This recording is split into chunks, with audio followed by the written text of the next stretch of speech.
আল্লাহ চাইলে সবই সম্ভব। চৈত্র মাসে এত বৃষ্টি, রহমতের বৃষ্টি। এই যে ভিজে গিয়েছে পুরা বারান্দা। সন্ধ্যা রাত থেকে অনেক বৃষ্টি হচ্ছে।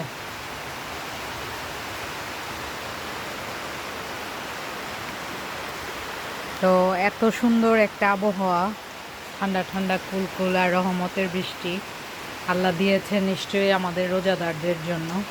আর এবার আমার মনে হয় আল্লাহ আমাদের ওপর অনেক বেশি সন্তুষ্ট।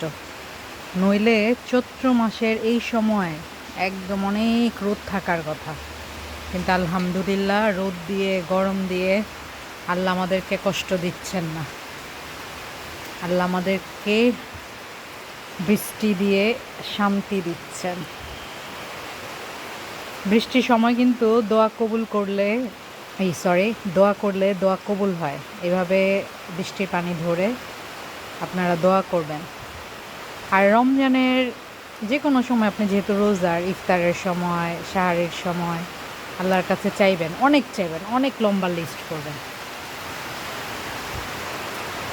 মানুষের কাছে চাইলে মানুষ বিরক্ত হয়, কিন্তু আল্লাহর কাছে চাইলে আল্লাহ তো বিরক্ত হনই না, বরং অনেক খুশি হয়।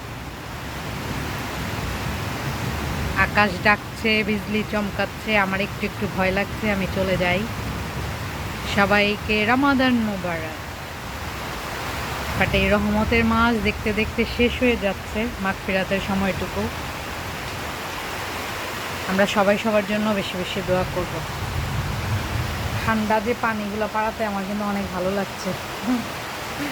যাই হোক, চলে যাই।